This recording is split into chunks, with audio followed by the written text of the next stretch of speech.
Party के अंदर से ऑपोजिशन होती है कि आप आए, इतनी जल्दी जल्दी आपको ये अहम जिम्मेदारियां मिलने लगीं, और वो लोग जो 20 साल 25 साल 30 साल से पहले दिन से मियाँ साहब के साथ हैं, वो लोग कभी शिकायत करते हैं कि आपके सामने ना क्यों, लेकिन आपको इत्तला मिली हो ऐसी? पार्टी में बहुत पॉलिटिक्स होती है विद इन पॉलिटिकल पार्टी, और ये हर पॉलिटिकल पार्टी में होती है। मुझे इससे कोई कंसर्न नहीं कि फैसल वाडा वहाँ क्या मिनिस्टर लगता है मिसाल के तौर पर, या क्या उनको पोजीशन मिलती है, या अली सैदी या कोई और परवेज़ खटक है। लेकिन अगर आप पीटीआई वालों से पूछेंगे ना, तो उनकी आपस में जो राइवलरी होगी उसमें बड़ी खींचातानी होगी, और ज़ाहिर है कि एमएलएन में भी ऐसे ही है। और ये बहुत सी चीज़ें नेचुरल होती हैं। देखिए, मैं मेहनत कर रहा हूँ, मैं कोशिश कर रहा हूँ, मैंने खिदमत की हुई है, तो मैं एक एक्सपेक्टेशन होती है, और अगर मेरे से आगे कोई आगे निकल जाए और उसको रिकग्निशन मिले मेरे से ज़्यादा, तो एक चीज़ तो बिल्कुल क्लियर है, एज अ पढ़ा लिखा मुझे ये एक्सेप्ट करना चाहिए कि हर एक की एक ख्वाहिश होती है, और उसको अगर कोई चीज़ नहीं मिलेगी तो वो डिसअपॉइंटमेंट भी होगी। तो आपको ये नहीं हैरान होना चाहिए कि डिसअपॉइंटेड क्यों है।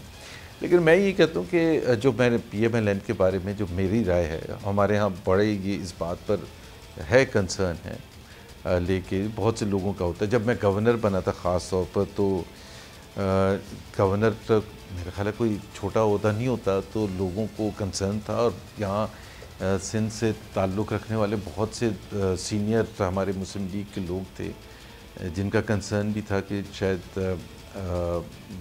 मुझे शायद आके नहीं इतना लाना चाहिए था। लेकिन मियाँ नवाज शरीफ ने जो सिलेक्शन की थी, और उसके उनकी बड़ी सिंपल सी लॉजिक थी। वो एक हम कहते हैं ना, right person for the right job. ये कैसे डिटर्मिन होता है? ये एक मैनेजमेंट की थ्योरी होती है कि जो मेन स्टेक होल्डर्स होते हैं, मिसाल के तौर पर गवर्नर सिंध का जब आप इंतखाब कर रहे हैं, तो उसमें उस वक्त ऑपरेशन भी चल रहा था, तो फ़ौज रेंजर्स का एक बड़ा डायरेक्ट अमल दखल था। फिर Karachi is the financial hub of Pakistan, तो जो बिज़नेस कम्युनिटी है वो उसकी राय, वो इस पोजीशन को किसके आने पर ज़्यादा प्रेफर करेंगे, मल्टीनेशनल ऑर्गेनाइजेशन है। फिर एमक्यूएम ज़ाहिर कराची को डोमिनेट करती थी पॉलिटिक्स, पीपल्स पार्टी जो कि सूबे में जिसकी हुकूमत थी, तो वो सब कैसे देखते हैं कि क्या सब बॉक्सेस में कौन फिट होता है, कि सबके लिए कौन एक्सेप्टेबल है।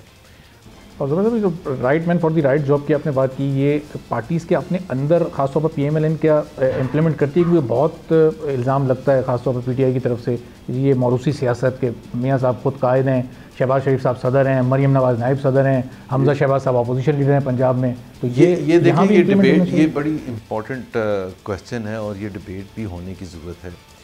एक बात तो बिल्कुल सही है कि मौरूसी सियासत नहीं होनी चाहिए, क्लियर है, इसमें तो कोई डिसएग्रीमेंट। अच्छा, कहते समय ये सारे सियासी जमातें, लेकिन है अभी आप बात कर रहे थे right person for the right job, एक एज अ से investment minister, as a finance minister. अब हम बात करें एज अ गवर्नर, हम बात करें सियासत में, सियासतदान अच्छा कौन है जिसके पीछे सबसे ज़्यादा लोग हैं। अभी अगर मैं फैसलाबाद जाता हूँ और 10,000 लोगों को इकट्ठा कर लेता हूँ, तो मैं बड़ा सक्सेसफुल सियासतदान हूँ। यही फ़र्क है कि मरियम नवाज़ कैसे बंदे इकट्ठे कर लेती है। मरियम नवाज़ के पीछे लोग आते हैं, तो उसको ये तो ज़रूरत ही नहीं कि उनके वालिद साहब कौन थे, उनके वालिद साहब की वजह से आते हैं लोग, लाखों लोग, या उनकी वजह से आते हैं। इससे कतई नज़र बहुत से दूसरे फैमिली मेम्बर्स भी हैं जिनको ऐसे फॉलो नहीं करते लोग। तो सियासत में मौरूसी सियासत जिसको कहते हैं, मिसाल के तौर पर कांग्रेस है, जिसमें राहुल गांधी, फिर उनके वालदा जो थी वो बड़ी सक्सेसफुल थी, वालिद साहब उनके प्राइम मिनिस्टर थे Rajiv Gandhi, grandfather prime minister थे इंदिरा गांधी, ग्रैंड मदर, और ग्रेट ग्रैंडफादर नेहरू जो थे वो प्राइम मिनिस्टर थे। अब पॉइंट ये है कि वो कांग्रेस पार्टी लाखों लोगों की, करोड़ों लोगों की तर्जमान है, और वो करोड़ों लोग अगर कहते हैं कि Rahul Gandhi is the most popular person, और वो कैसे डिटर्मिन होगा, वो इलेक्टोरल पॉलिटिक्स से डिटर्मिन होगा। तो इसी वजह से तो ये जो कहने हैं कि जी हमजा शहबाज को ज़बरदस्ती, अगर हमजा से ज़्यादा कोई पॉपुलर है तो लेकिन उसको कहने की कोई ज़रूरत नहीं है। मरियम नवाज़ साहिबा तो अभी तक इलेक्टोरल पॉलिटिक्स का पार्ट नहीं है, तो ये उनके पास जो वर्कर और फॉलोअर आ रहा है वो उनका फॉलोअर है, या फिर वो मियाँ नवाज़ शरीफ का फॉलोअर है और उनके नाम पर आ रहा है क्योंकि उनकी गैर मौजूदगी में वो लीड कर रही है पार्टी को? एक तो जाहिर सी बात है, सबसे बड़ी तो वो जो चार्म है या फॉलोइंग है वो तो मियां नवाज शरीफ की वजह से है, और उन्हीं की वजह से मरीम नवाज़ को वो पोजीशन मिली जहां वो उनकी पहचान बनी है। बट ये मैं आपको बता दूं, चाहे जो भी पेशा हो, एक आप कोई भी टीवी पर्सनालिटी हो, एक्टर हो, वो आपको फिल्म भी दिलवा देगा, लेकिन अगर आप 2 फिल्मों के बाद आपका पता चल जाएगा कि आप कर सकते हैं या नहीं कर सकते, चाहे वो शाहरुख खान जितना बड़ा ज़बरदस्त एक्टर हो, उसका बेटा अगर आएगा तो उसको 2-4 फिल्मों के बाद खुद अपनी एक्टिंग से मनवाना पड़ेगा। मिसाल के तौर, या क्रिकेटर है, वो उसको वो कैंप में भी लेके चला जाएगा, जावेद मियांदाद अपने बेटे को, या इमरान खान अपने बेटे को, या जो भी आप ले लें बड़ा नाम, क्योंकि वो तो उसको पता है कि किसके पास लेके जाना है। सेलेक्टर्स को भी थोड़ा बहुत इन्फ्लुएंस कर ले। At the end of the day उसको डिलीवर जब तक नहीं करेगा तो वो बिल्कुल सक्सेसफुल नहीं होगा।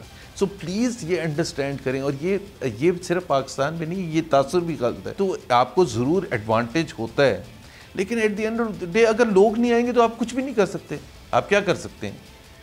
तो ये एक ज़रूर बात है। और दूसरी बात मैं बता दूं कि जब एक कंटिन्यूस प्रोसेस चलता है ना पॉलिटिक्स का, जिस तरह पाकिस्तान में नहीं चलता था, पाकिस्तान में थोड़ा सा चला। अभी आप पिछले 10 साल में देखें कि पीपल्स पार्टी की हुकूमत रही या PMLN की हुकूमत आई, अपॉर्चुनिटीज़ मिलती हैं पार्टी से बाहर लोगों को। शाहिद खाकान अब्बासी प्राइम मिनिस्टर बने, यूसुफ रज़ा गिलानी प्राइम मिनिस्टर बने, राजा परवेज़ अशरफ प्राइम मिनिस्टर बने। तो जब वो प्रोसेस कंटिन्यू करते हैं ना, तो ऑटोमेटिकली जो ज़्यादा पॉपुलर लीडरशिप होती है वो अमर्ज होकर सामने आती है। और यही एक तरीका है, उसको कानून साजी के थ्रू तो नहीं आप कर सकते। ये जो ड्राइंग रूम में पॉलिटिक्स, तो आप जब भी मार्शल लॉ लगता है तो ये डिस्कशन होती है, जी जो मारूसी सियासत, भाई उसके बाद करें क्या? उसके बाद आप मरीम नवाज़ को ये तो नहीं कह सकते कि आप इलेक्शन ना लड़ें। अच्छा, ये आप 3 प्राइम मिनिस्टर्स के आपने नाम लिए, तीनों प्राइम मिनिस्टर एक आपकी पार्टी के, 2 पीपल्स पार्टी के, बाइख्तियार प्राइम मिनिस्टर्स थे। इनके पास कोई इख्तियार था कि ये प्राइम मिनिस्टर की हैसियत से कोई डिसीजन ले सकते हैं, या ये अपनी पार्टी लीडरशिप को फॉलो करने पे मजबूर थे? अच्छा, वो जो शाहिद खाकान अब्बासी का तो मैं कह सकता हूँ, मैं उनके बारे में कम कह सकता हूँ। आप यकीन करें, शायद बिकॉज मैं गवर्नर था उस दौरान, शाहिद खाकान अब्बासी, मेरा अपना जो ज़ाती तज्जिया है और जो मैंने बात भी की और पूछा भी, 96-97% अपनी मर्ज़ी से सारे फ़ैसले करते थे, इंक्लूडिंग कैबिनेट जो उन्होंने पहले आके बनाई अपनी। वो एक आध नाम ज़रूर मियां नवाज शरीफ से पूछा, मतलब मियां नवाज शरीफ को उन्होंने ये ज़रूर बताया होगा ये मेरी काबीना है, और मियां नवाज शरीफ ने शायद एक आध तजवीज़ अपनी ज़रूर दी होगी, लेकिन दैट इज़ इट।